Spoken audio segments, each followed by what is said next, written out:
Hello, and we are live. Good morning, everybody. So, yeah.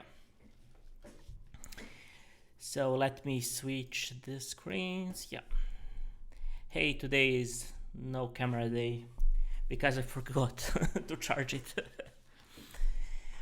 So today we are going to talk about Node.js and everything that entails it, and we will go through the Node.js documentation, try to write some code in Node.js and just start everything up.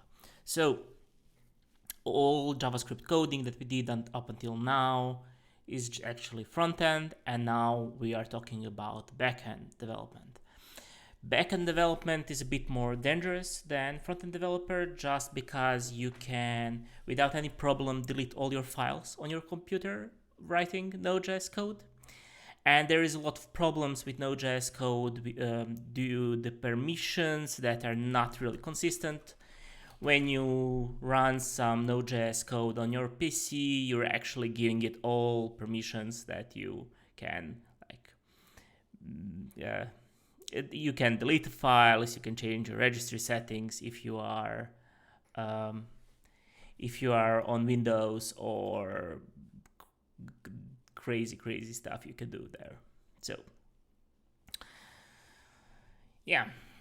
So let's read what Node.js is. So Node.js is JavaScript runtime built on Chrome V8 JavaScript engine. So if you're running Chrome, the engine that does all the rendering and all the crazy stuff like you see on the website is via V8 JavaScript engine. So the V8 JavaScript engine is the most popular one running at this point in Chrome and Firefox, I think. I need to double check the Firefox part. And Edge has its own engine. So V8 works perfectly fine, and this is just a local version of V8 JavaScript engine and runs on your PC. So as I said before, there's a giant problem because if you're running some backend code on your local PC, you're actually giving it permission to manage everything on your PC. So delete your files, change your network settings, connect to different Wi-Fi's and so on. It's quite crazy. So you need to be very careful about running scripts in Node.js, a little bit more careful than running in the front end. So when you run something in browser, your browser actually says, "Oh, do you want to give me permission to do something," or something like that. So if you have a website that has some information about location, it will prompt you, "Would you like to give your permission to get your location," or something like that. In Node.js, there is nothing similar to that. So today there is from the same guy who created Node.js, there is a new project called Dino. So like Node, but in reverse, or something like Node Dino. And it's a secure runtime. It gets more secure, it's better.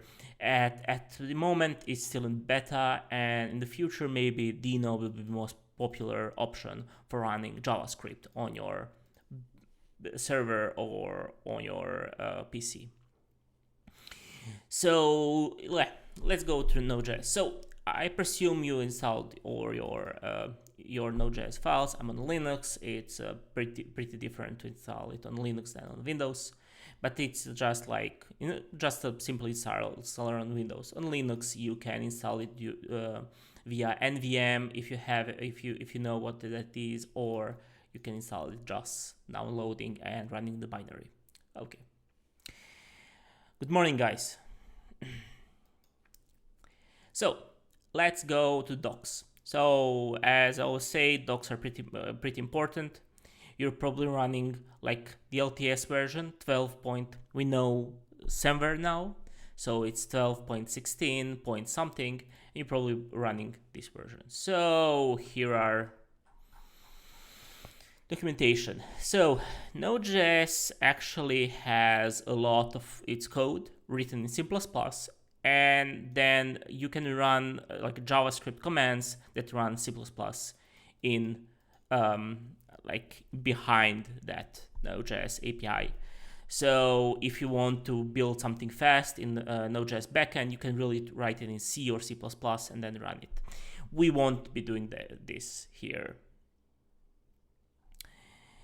So let's see what we also have. Command line options. So let's skip a few of those. These are not really important for now, but like command line options. So how to run Node.js in your command line is like node, and then say what script you are running.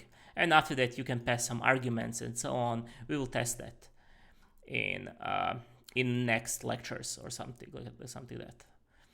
So there is a lot of those here, and you can see here that if stability is written 1, it's just an experimental feature and should be used like without careful like studying it or understanding it. And if it's like says anything like that, you can use it without any problem, just so you know. Okay, let's go to console. So console log and similar things like that work in Node.js and in in browser JavaScript, like just the same. You can console log it. It has like a console log table. I haven't shown you this, but you can do it without problem. There is console log dir, right? Yeah, console log dir. Everything works pretty much the same. There are some differences, like fetch in Node.js is non-existent that we used, and all the like windows and document things are not working in Node.js for obvious reasons, because we don't have a browser or a window or a document when working with Node.js. But you have much more different things. But you have much more things to work with.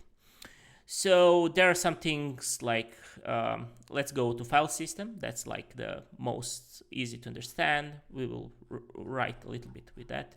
So let me find something that's usable here. Oh man, there are a lot of different features. Okay, let's say fs read file. You can read file with Node.js, and we can write that really fast. So let's try to do that, and let's see how like Node.js is different from front-end JavaScript. So we will read the file, and here is how it's written. You read the file, you say where is the path of the file, and then you get a callback. So remember when I was talking about callbacks, in front-end, callbacks are not really popular, but in Node.js, oh man, they're everywhere. There is also like a way of read this synchronous, but let's like skip that at this point. So let's go to our Node basics. So you can see here, there is something called git keep, and it's totally empty except the git keep. So git keep, what it does, if you write a file that's named .gitkeep, it actually keeps the folder. So Git doesn't like syncing folders or updating empty folders. So we use git keep to keep it like open. We can delete it at this point. It doesn't matter really much now.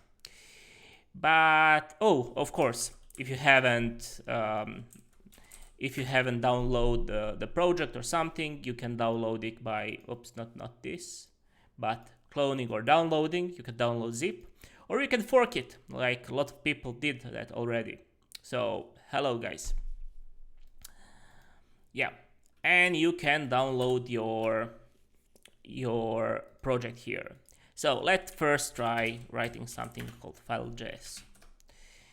So, and I will open terminal. Let's go back to our file system. You can see here, and let's copy this. Let's try to read some file. Let's try to do that. This will be pretty simple. So we will create a new file called, I don't know, text.txt. We'll say hello here. Just a simple text file. And here we will change it to ./text.txt.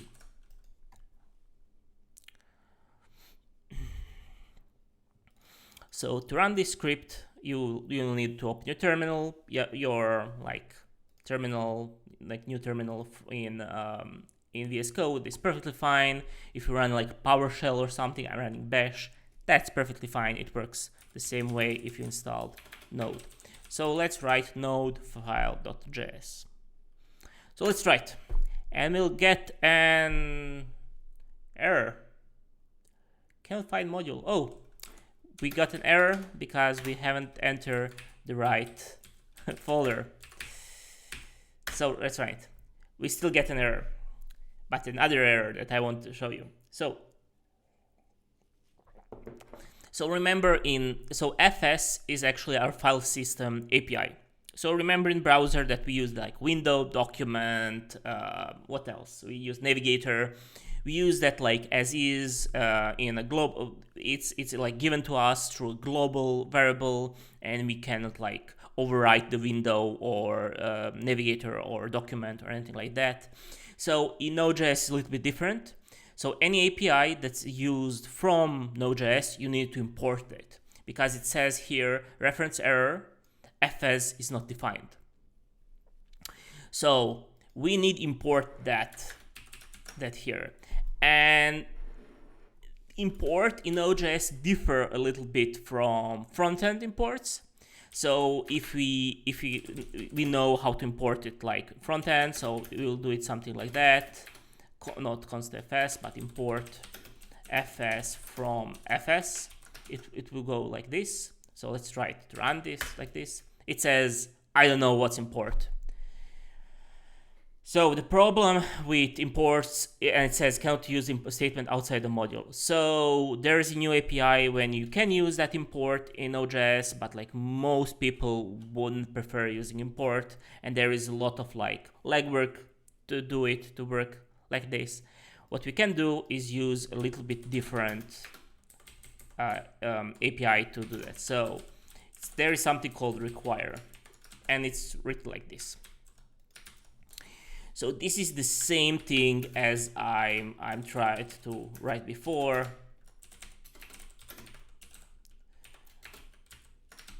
So this way of writing it, it's called ES6 imports or ES6 like modules, and this is called like node import or require. So this is the way you should write in Node.js. And we can like clear our console and try to see what's going on in here. Oh man, we got buffer 4864556C. Oh man.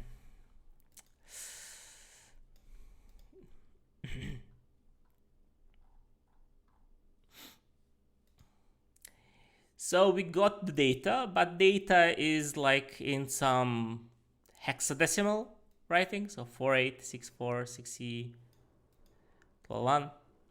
But we got the data like if you like H is 48, E is 65, you can see that this is like is it?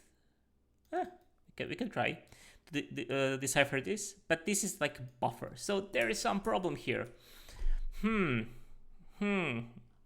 What's the problem with this? Like what's the problem? What happened here? Oh man, there is something like options encoding. Great.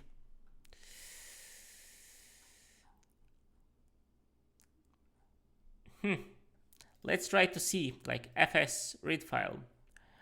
Is that example? Oh, here it is. So it says here, if no encoding is specified, then the raw buffer is returned. Okay, we got the raw buffer here. If option is a string, that it specifies the encoding. Oh, that's pretty cool. So UTF-8 is like the most strings are written with UTF-8. So let's try to do that. So we'll just enter here UTF-8 and run.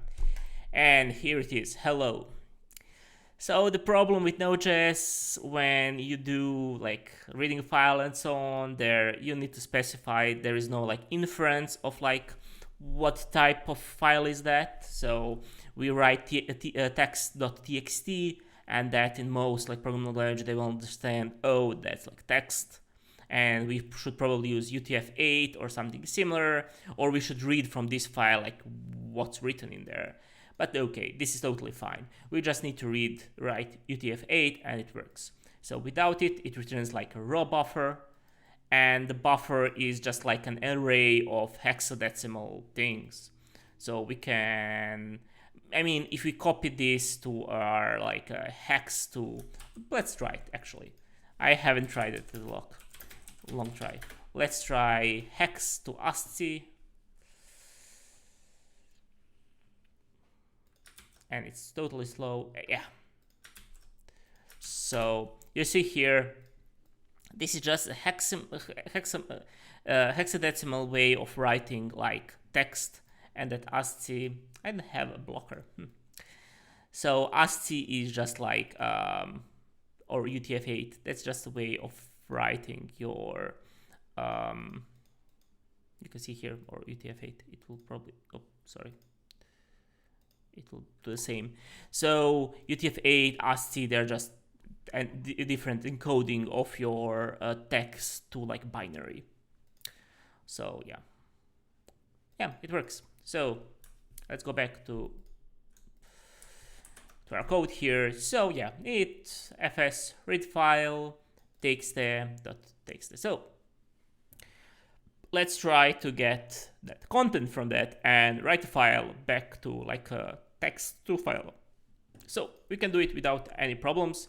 It's pretty like similar to reading file, is just fs write file. Let's try to find like write file. Oh, here it is. It's pretty much the same, but we are passing data as a second argument here, and the third argument is just a callback. So that's perfectly fine for us. Or we can pass it like an UTF encoding also. Let's write it with encoding so we don't get like some crazy stuff. So we can say we need to write it in callback, because in callback we have the data of content in there. So don't forget to write it here. And we can write .txt2.txt is, and data is data. So that's data that we wanted to write in our txt2 file, UTF-8, and then we can return a callback. In this callback, we need to check if there is some error. If it's not, we will console log data. Let's see what will console log after it. So let's go. Hello undefined. So write file doesn't return any data if successful, but it returns a null error. So that's perfectly fine. So we have text file hello, and we created text2.txt file. If there is any problem with this, guys, just interrupt me and let me know, because this is like the crucial things in Node.js. So that's pretty cool. So we can manipulate without any problem. We can also like try to change here something like hello world. Let's try it like this.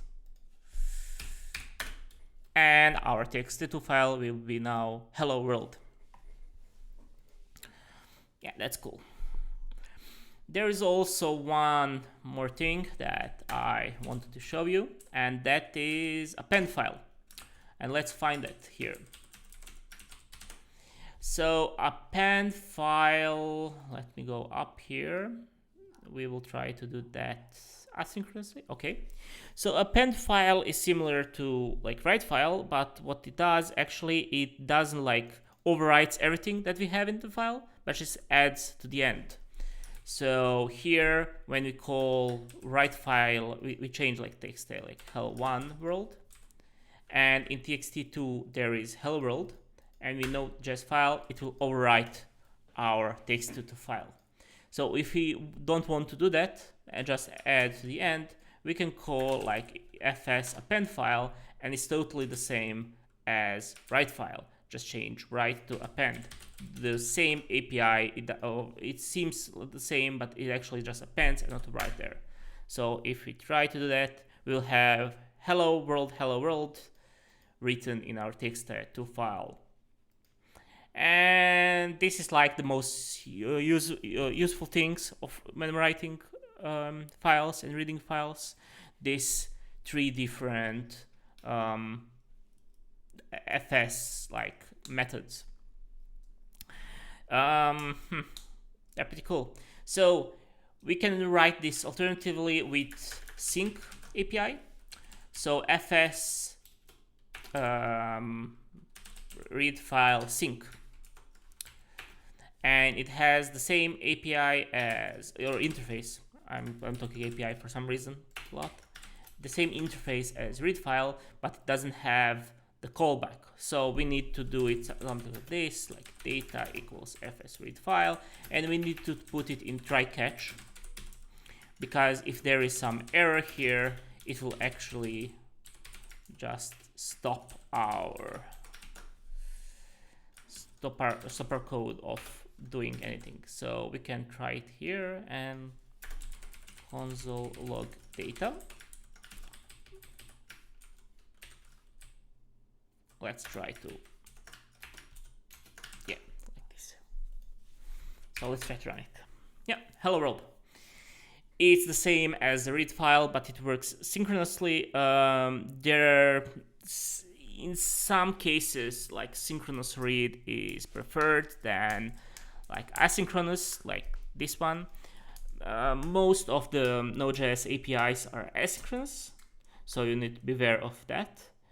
But if you need, so synchronous is more useful when you are running some script on your PC and you don't like care how long it works for, or you need to have like you need your code to run like one statement after one statement procedurally, and not like do some crazy stuff with there. When you're writing like REST APIs or servers or some daemons that works in some remote server, it's better to use the asynchronous API. But let's write synchronous. So let's write again to write file, and we can just copy paste it from here, everything that we have.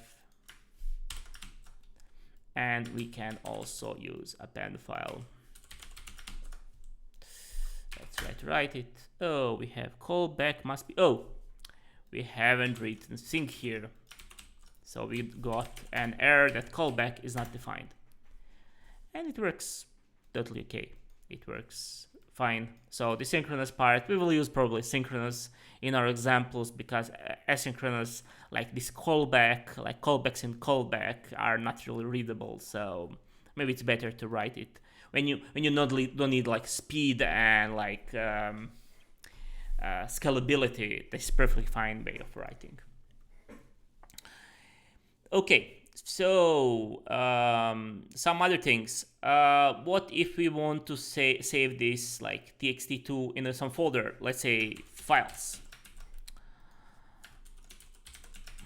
You can write it like this. So what's the problem in there? We will get some error.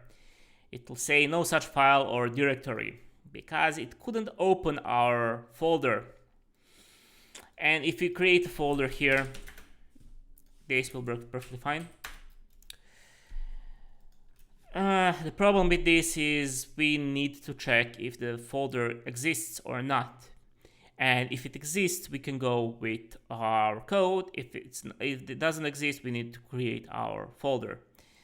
So let me delete this and try to write that code. So there is something that's called exists. No?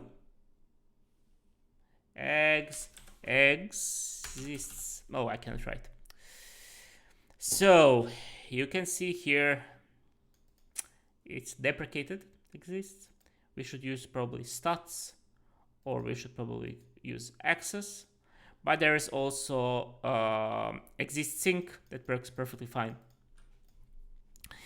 So they deprecated it because API is not the interface of this function is not really great, and they will probably in the future they will probably also like remove this fexistsync, but we'll use it for now because there is like at least for a few years they will keep this API. So if something exists synchronously, like you pass the folder, you can console log the path exists. This is perfectly fine. It just returns true or false. And if we want to create a folder, there's something called makedir. So makedir, you can create a folder, or we can use synchronously, so it's the same as here but without the callback. Yeah, so we can use recursive true as an option. So just we can create like a folder inside a folder inside a folder inside a folder. We can have multiple like folders created in the same go. So let's try to write something with this. So we can write like this: if fs exists sync files, we can do something, or if it doesn't exist, maybe better, fs makedir sync, and we write files. Here is maybe better to write it like this, just so that we don't repeat ourselves like multiple times. Then we can paste folder name like here. I will paste this. So we don't have a folder here. I deleted it. So let's try to run node file. Yeah, we created a folder here. Pretty cool. And you can see here that our text and everything is here. So maybe we don't want to, so a little bit like digression, just another thing from Git that I want to show you. And it's pretty much important for Node.js. Node.js is very important, and that's called git ignore. So imagine we don't want to send this files folder to our Git. We can open our .gitignore and write just files in there. What this will happen, we will lose our, you can see here, we lost our anything from our folder. So anything from the folder will be automatically not be tracked in our repository, and when we push or pull, files won't be sent to our Git repository or pulled back, just so you know. That is git ignore. I've showed you before in like a Pokemon project there was a git ignore. We can open it and you will see in this git ignore, not archive, but git ignore. Oh man, I cannot click. There's like node modules written here just so we don't push all this garbage to our repository. This is like installed locally and it should be like that. So let's close everything this. It doesn't matter. So the most git ignore files are for node modules and some like the distribution files that we don't want to push to GitHub repository or some other remote repository and so on. In this way, we don't want to push our random text files. So what we can do here is actually move all our text to our files, and then we can change a little bit, something like this. We can write folder name. It looks much better like this, right? We can always like put the text name inside the variable or something like that, but this works also fine. So let's try it. It works perfectly fine. The problem here, if we don't have like txt file here, maybe if I delete these files, we will get an error because there is no txt file. So maybe before all of this, we could probably write and txt file with a string hello world. So let's try it like this. Works perfectly fine. So it write one file with hello world and one with hello world, hello world.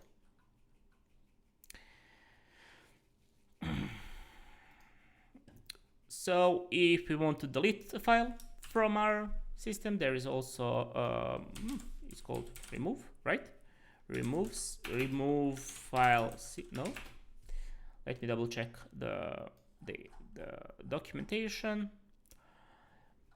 Let's find something. There is no delete, but there is rm dir. Okay, Okay, just so you know, recursive removal is experimental. So if you want to delete like a file in some folders, and then in the folder there's some folder and so on and so on, it doesn't work.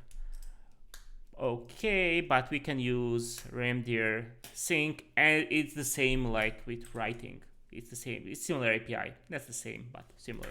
So at the end here, we can read rmdir sync and pass it our first. Oops.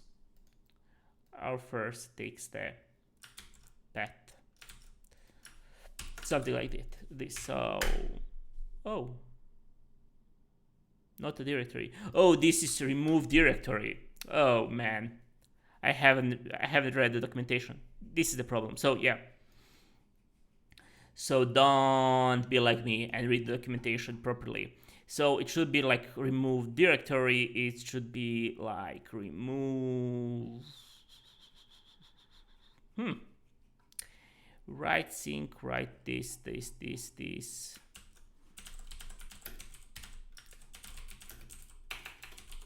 search. Oh man. Directory read. Copy file. Okay, you can also copy file. That's pretty cool. Watch.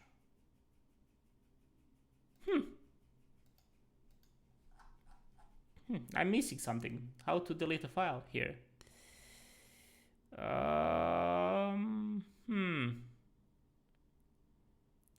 Interesting. I don't know it by heart. So let's use Google for clearing things up, or DuckDuckGo in my example. So okay. Oh, it's fs unlink. Oh, okay, it's unlink. It's a pretty stupid name for removing files, but it's also unlink symbolic links in or shortcuts in Windows. So yeah, okay. Let's use fs unlink sync. So this one here. Just change it and run it, and yeah. So we have only txt2.txt and not the original text.txt. Yeah, so it's called unlink sync. So there are some issues with naming similar to in browser, and that's totally obvious because this is like Node.js is like 10 years old, or let me double check. Also, like Wikipedia also always have like the most exact 10 years ago. So yeah, so when the original author, the Randall, created it, there was some problems, and yeah, so 10 years ago. Oh man, I'm doing this for 10 years. Scary. Like the first versions of Node.js were just straight up awful.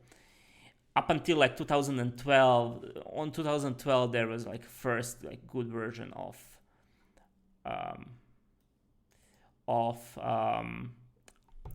Node.js. So you can see here like 2013 was like the first like 0.10, and like the first version. There are some problems. There were skipped versions here, but like this version was pretty okay for everybody. So okay, so 2015. Oh man, yeah, time flies away. So okay, let's go back to this. So yeah, this is like pretty much what we need to like copy files and do stuff with files and so on. And of course, you can write it to files and use it like a persistent storage. So files are perfectly okay here.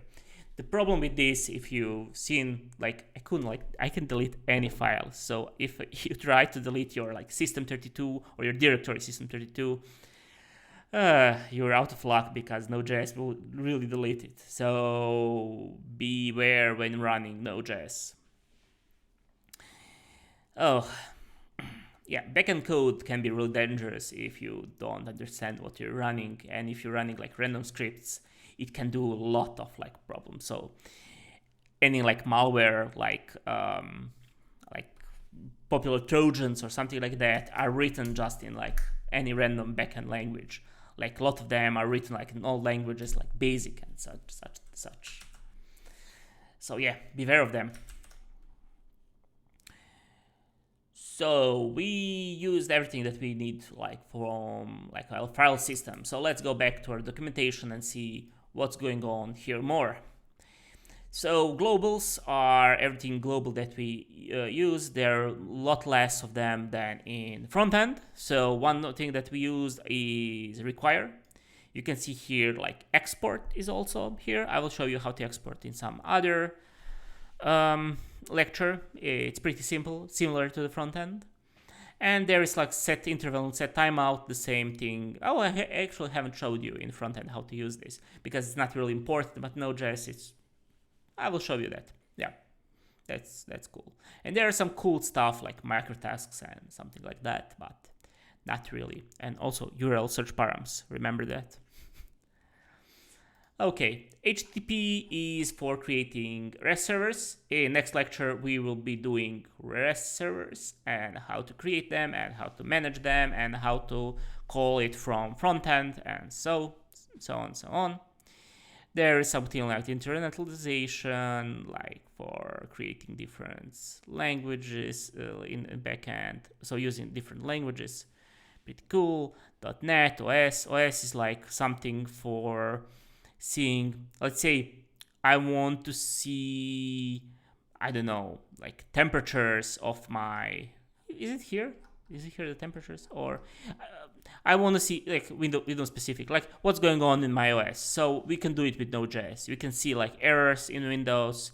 We can open stuff. We can see, different like, you can see like what's going on in my processor and so on. That's pretty useful when trying to debug or seeing why is my application slow and so on. Yeah, performance hooks for seeing like if it's running everything. You can see like how much RAM my my application is using and so on. So query strings, remember those for getting from, so query string parse from getting from URL. That's pretty useful when using REST APIs. You will see, and then will be a lot more stuff. The one thing that I wanted to show you again that I haven't shown you in front end are events. So this will be a little bit more theoretical, just so you can understand it easily. So there is something called event loop, and I will show you here. So, oh man, I just want to show you this because this is pretty important how Node.js is running. So event loop is actually, it says it's a design pattern in any software development. So that's totally correct. Event loop is actually just a way of passing your messages inside of your program. So let me show you an image. So yeah, that's, you can see what's good. Here is good.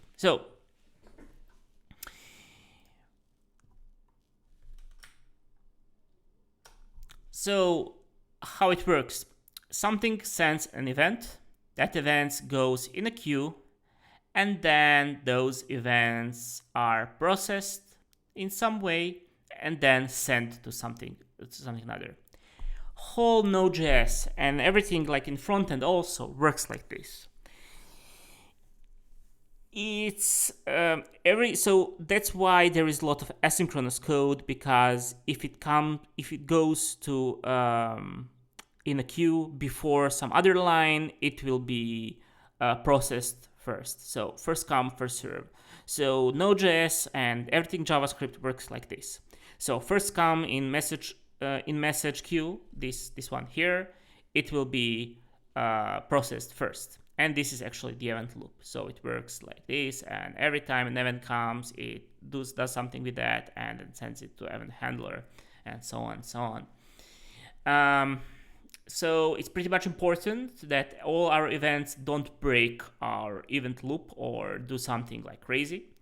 So that's why like asynchronous programming is much more important in Node.js than other languages, because they will have they won't break the event loop, or at least they won't stop the event loop going forward. This differs from other programming languages that are primarily multi-threaded languages, because Node.js works in one thread and everything here works in just one thread. So thread is like, let's say, something that runs on your one core of your processor. So that's super simplification. If there is something that someone who understands computer science, they will understand that's super simplified. So the problem, like when you're running some other programming language, they will use all your processors or your processor cores, and Node.js will use only one. That's good and bad. So it's good because if you have like billions of events or messages pushed somewhere, in Node.js they will just be served slowly. So they will go into message queue and wait until it's their turn. So if every like of our billion messages takes 1 second, after a billion seconds you'll get that messages processed. That's not really like great timing, because that's like a few years, like few hundred thousands of years, yeah. But alternative is other languages. If you put it like a bunch of messages, they will just fail, and they will say to most of those messages, I cannot like process this, I am dying. And most of the programming languages, they will just stop working. So Node.js works. That's a good way. The bad way is that your process cores most of them are lonely, and one is doing all the work. So just be aware of that. There are ways of using other processors in Node.js, and we will maybe touch that. That's a bit more advanced at this point. But just be aware of this. Everything goes to queue, and like first come, first serves, like, or famously called FIFA. So first in, first out. So FIFA. And this is how like Node.js or even JavaScript works. And you should pretty much beware. So yeah, beware of doing some crazy thing in Node.js. I will demonstrate that in the future, just so you understand it. In REST APIs, it's pretty much important to understand what's going on. But let's go back to our events. So we need to first understand events, how to use them, to see. We need to understand how to use it first. So let's see. So const event emitter, you need to require events for using them. There is lots of code. There is some asynchronous versus synchronous way of writing. Okay, fine.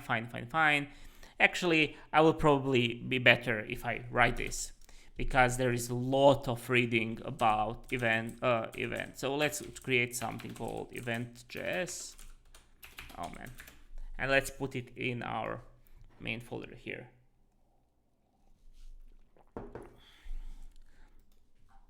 So, how are you doing, guys? Everything okay? Are you like listening to me while washing dishes or something like that? If you are, I say hello. I probably need to wash dishes also. Oh man. Yeah, Saturday is like a day for keeping up your housework and everything. So vacuuming it is.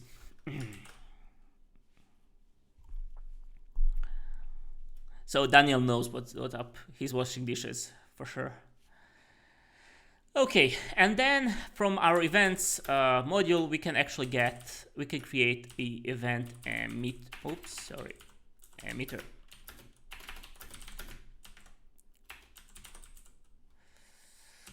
Events.event emitter. It's written like this. So one thing that we'll do, we will explain, like, maybe not next time, but on Thursday, like what is this new and how to create classes. So we need to have a lecture about REST API and classes. That's pretty much important for Node.js. You will see why. So you will see, oh, I closed the picture. So let's try to open history Node.js. Yeah.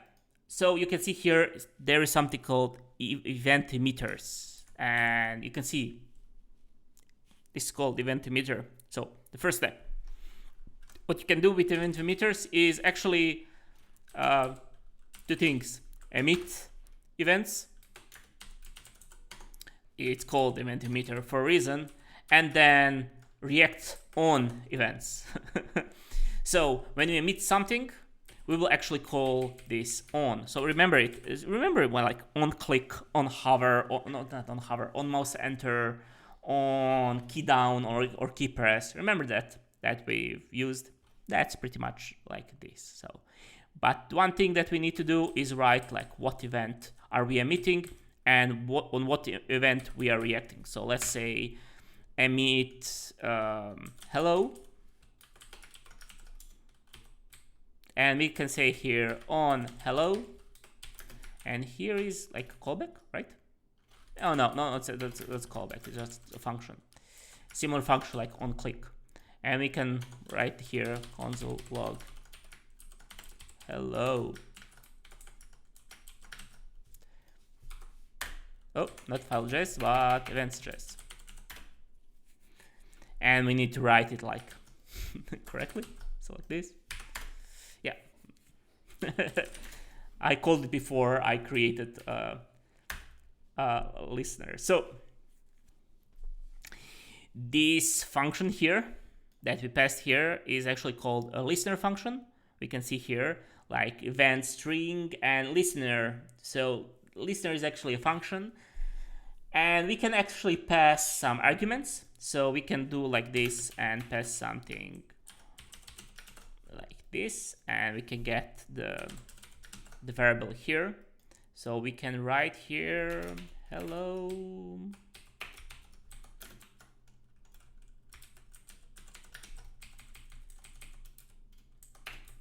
something like this. Maybe we pass world, we pass David. So that works pretty much. That works pretty fine. So event emitters emit events, event loop gets an event handler, or our listener.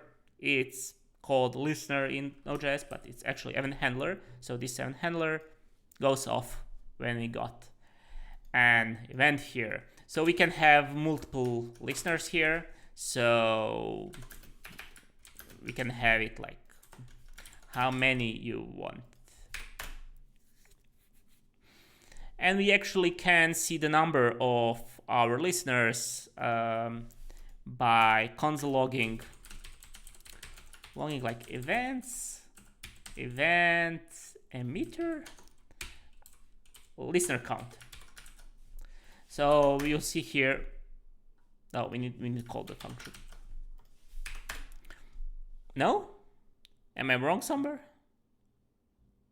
Oh man, we need to pass also. It's a really strange way of writing it. Oh, you need to write like this. I totally forgot. Yeah, okay. So we are console logging how many listeners are connected to event emitter that are listening to event hello. So the actually, let me run that again. There are actually two of them. And you can see event emitter like this callbacks, but these listeners are called really asynchronously. So you can see here they are called like after we console logged numbers of listeners, because on this point we emitted something and these event listeners are run. So as we first put like this listener will be called first,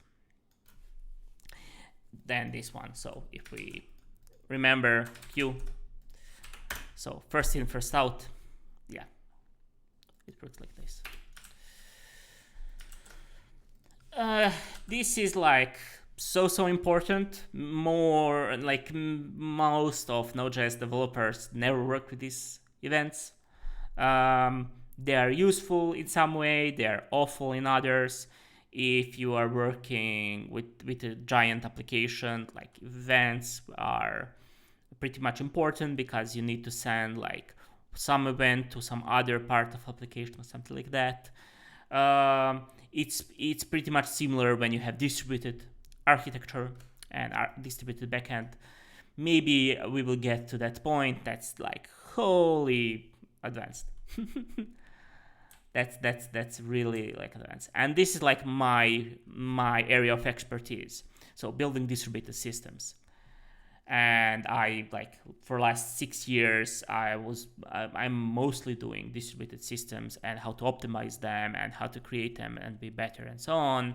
So if you have anybody that has problem with distributed system microservices in particular, they can call me.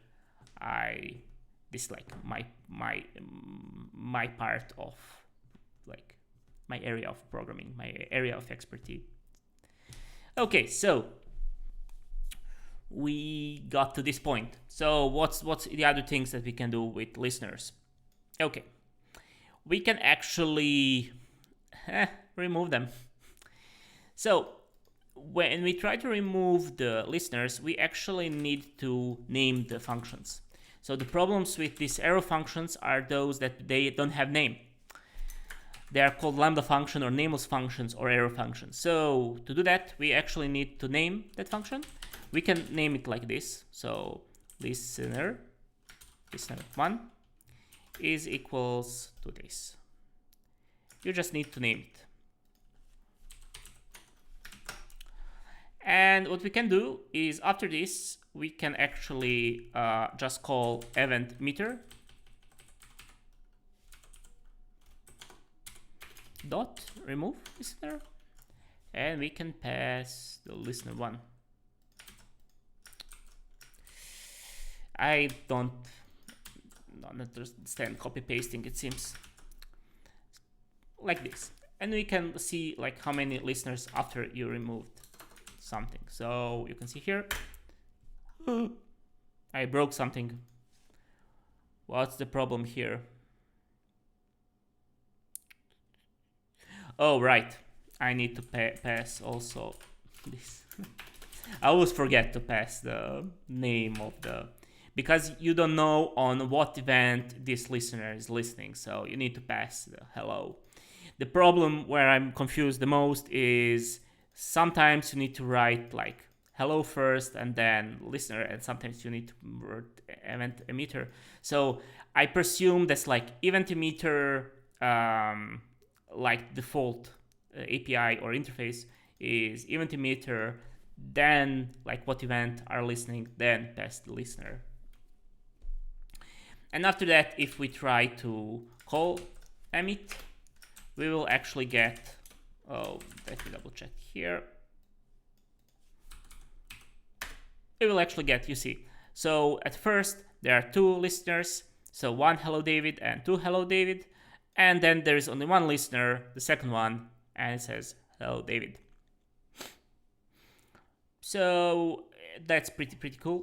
You can imagine these events as totally asynchronous processes. So maybe we can go through an example like when this is really useful.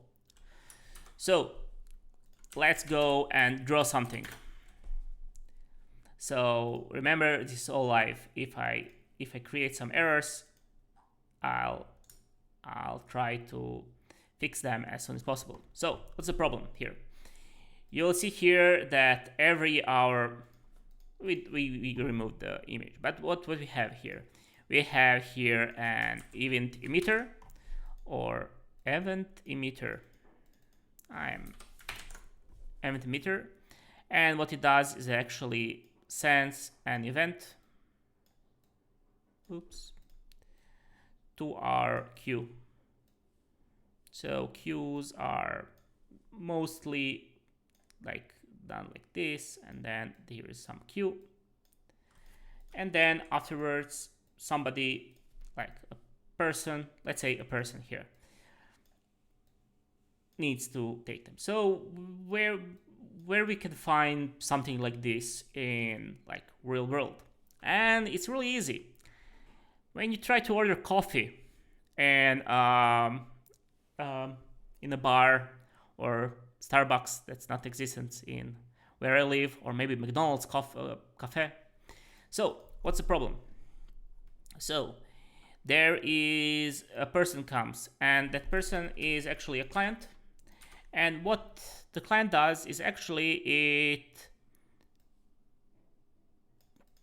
rings a bell. This is actually our order bell. And when you ring this bell, actually what it does is creates an event. And that event is I want to order something.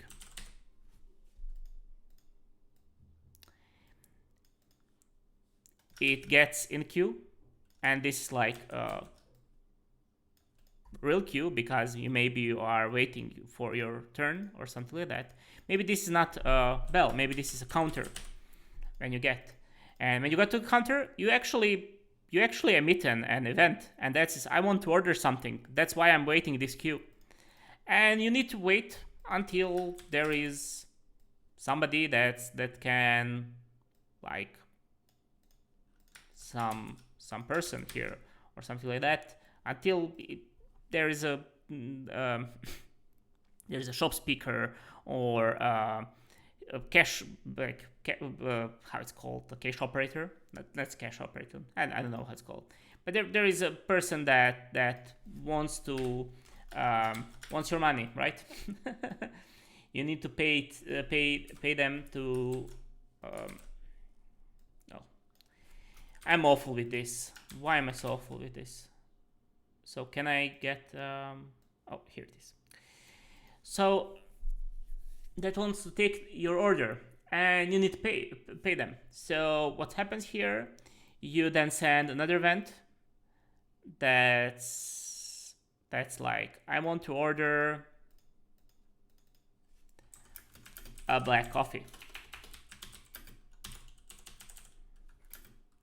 without sugar, of course. How else do you want to drink your coffee? With milk? Ugh. So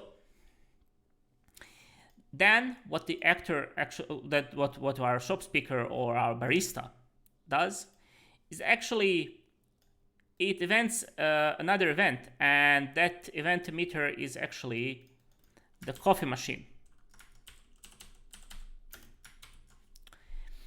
And the coffee machine, what you need to do is send it a message to start brewing a coffee.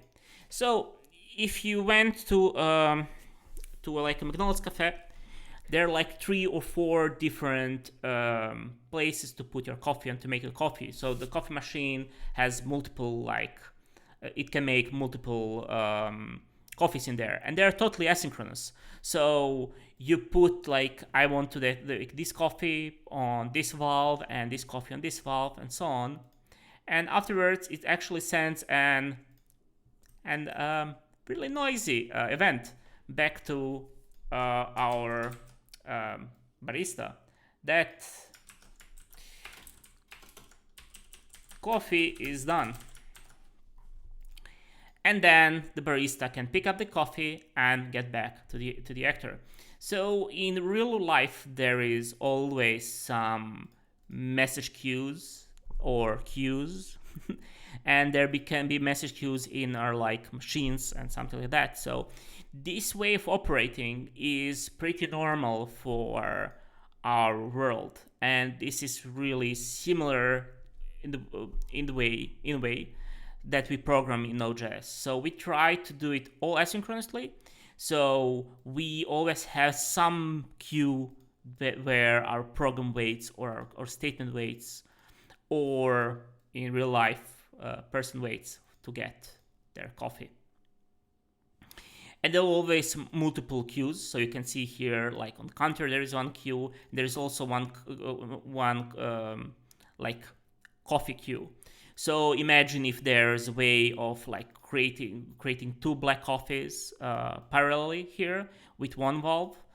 Then probably if if two people order like black coffee, and like somebody, like let's say it like this, let's write it. So this is black, and this is double latte mocha with sprinkles.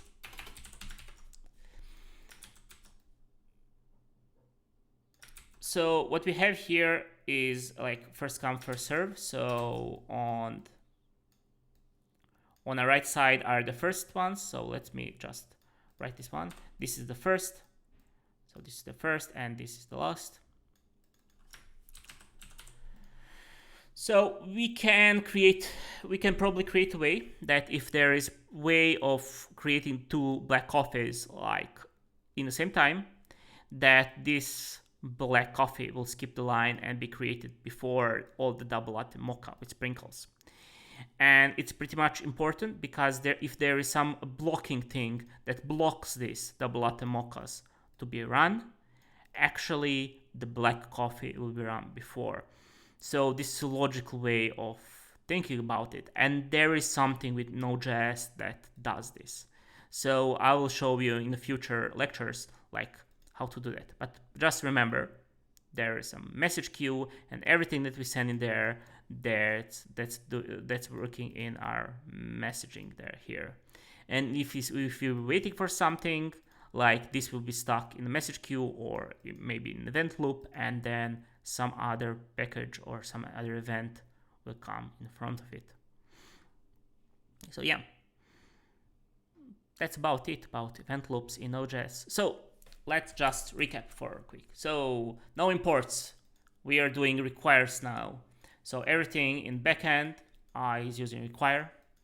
We have a totally different API than in frontend. There are some similarities, like maybe callbacks. Maybe there's something like URL search params that are the same API. There is query string that seems like the same in frontend. There is also set timeout and set interval. And we can actually try the set. Let's try the set interval and set timeout. So let's write set timeout. Let's go here to global, and let's try to let's set timeout. Okay. So set timeout, what we can do here is, okay, we want to promisify this, right? It doesn't say any, like, there is no like example, but we can find set timeout JavaScript, and we can find like an example. It doesn't matter what the example is. We cannot use alert in, so let me write this like much prettier.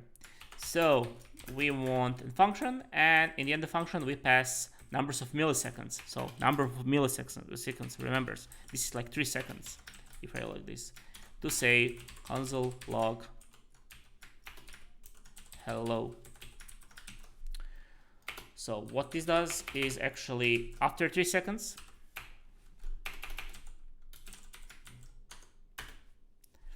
after 3 seconds of waiting, we will get hello. And after that, like, the code stops working.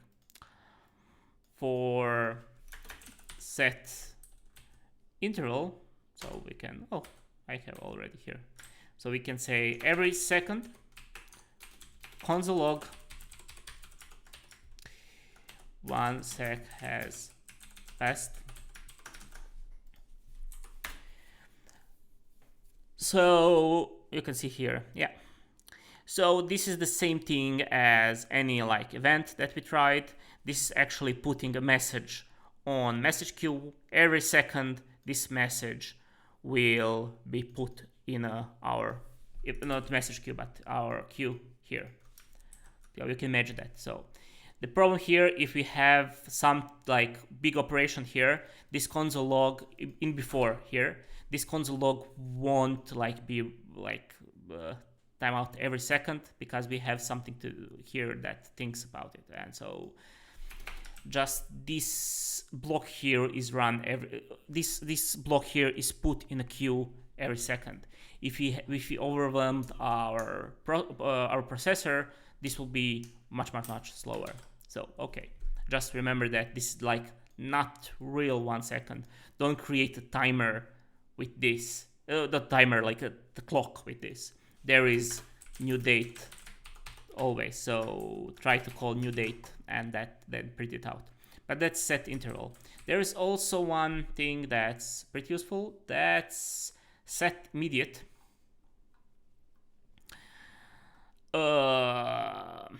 Okay, let me Google it because again there is something. Okay, set immediate. MDN is much better, and it's non-standard in front end, but in Node.js it's pretty standard. So the set immediate is okay. It says here from Gecko. Great. It meets resistance from Gecko and WebKit. So Firefox and Google, Apple are not really happy with set immediate. So the set immediate, what it does is similar to running this. So set immediate and set timeout when set for, really? It's not global? Let me double check this. Is it set immediate global? Where is the global? It seems I don't know about the alphabet. I forgot the alphabet. No, it's global. Okay, so set immediate, and you just pass the now.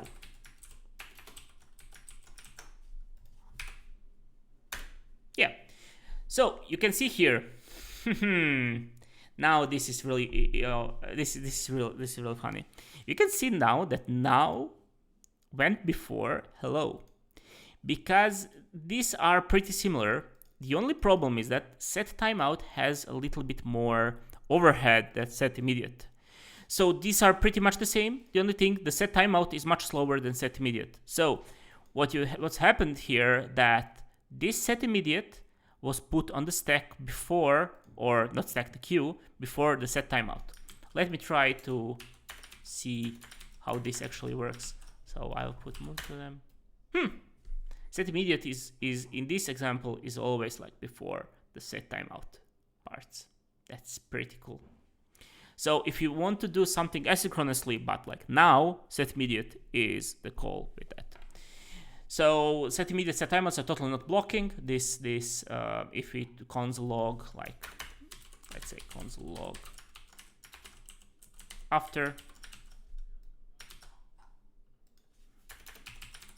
and this, I haven't written it right? Yeah. And string after. So you see it's go before, after, and then asynchronously after that it goes now, hello. So it's totally non-blocking, so it doesn't block, and like our console logs get first on the stack, and after that, or queue. I'm calling it stack, but it's not, it's queue. And then set timeout and set immediate work. So first set immediate, that's set timeout 0. Yeah, that's pretty cool. So yeah, when we're running like simple like read files and write files, we can do all synchronously, but most Node.js programming is totally asynchronous, is a bit different than other languages that are normally used, because the other languages are pretty much synchronous, and they have problems with like increased loads of data or increased messages in there, and you need to account for it in other languages. Node.js takes that concept and turns it like upside down, and you don't need to like beware of the synchronicity of Node.js because it's all asynchronous. The thing that you need to beware that event loop works in a strange ways, and that pattern is not really popular in other languages. So this is pretty much. And for the end, let's git push that. So let's write here a message or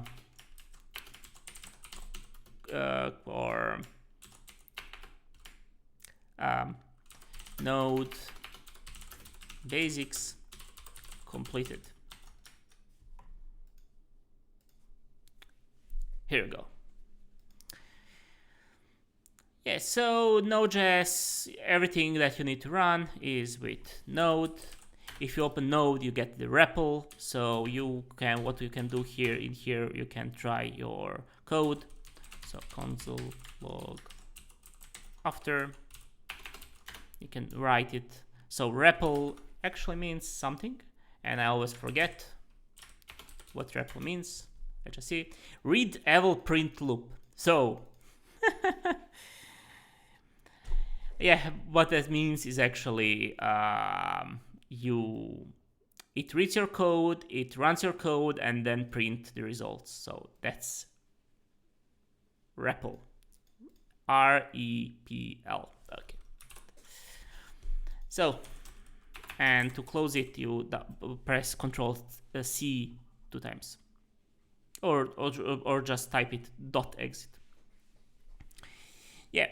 Try a little bit with Node.js, and we will be back on Tuesday with some server stuff, with some REST API, how to write your REST API, how to manage it, how to manage like get, post, and all HTTP verbs, in a plan to write our Pokemon project at actually backend. Okay. And afterwards, in Thursday, we will probably look at classes and some patterns with classes that are pretty much important for the development. So classes can be a little bit scary and a little bit confusing for newbies. And JavaScript is great because in JavaScript you can use classes and you don't need to use classes. In other languages like C#, Java, what else? Maybe C++, you are forced to use classes for doing stuff. In JavaScript, you can choose to use functions, what we used up until now, just write functions and that's it. And we don't need to use classes. I like to combine both.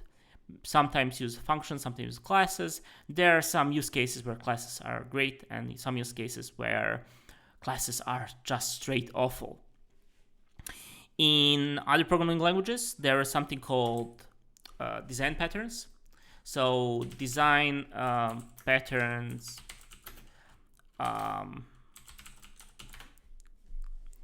let me just design patterns, online courses, how to study design patterns. Okay. You know what happened? The problem is computer science, and there is a lot of different like design patterns. For these are just some of those. When you write code in like C#, Java, and so on, and there is a lot of like, let's learn all these patterns by heart because they're pretty much important. In JavaScript, much more important is try to write code so anybody can read it. And that's my philosophy in programming. Let's write this code so nicely that like a random person can read it and totally understand, like from our function names and from our code, what's going on in here, and let's not use overly complicated patterns. Yeah. So if you haven't done this, please like this video and subscribe if you haven't before. So I heard that helps a lot.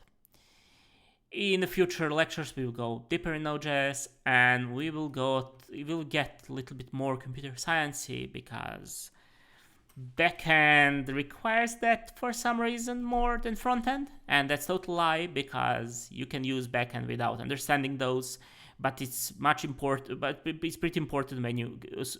But it's important to know them just so you can detect them and when to use what. So we'll be using like few of them just to show you how they're useful.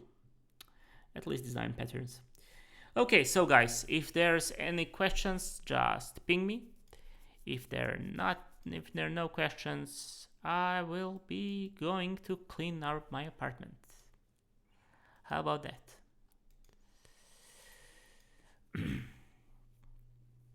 If there are any questions about our projects or about if you have done your task from the week before, I won't leave you any tasks except try Node.js, try to play with it. You can see here like what's going on with Torl. This branch is one coming behind. Oh, okay, you need to synchronize your synchronize your fork. So try to do that. That's not really really hard. You can Google it and do it without any problem. I think like Pleshe was, Daniel was doing that all the time, or he was pushing it to. Oh, okay, it doesn't matter. So try to find how to use Node.js via docs. We will use it to write some HTTP REST API for Tuesday, and on Thursday we will going to do some class work, some classes. So, okay guys, see ya then on Tuesday, and have a nice weekend. Try to rest or be productive. I don't know. Everything is great. See ya guys.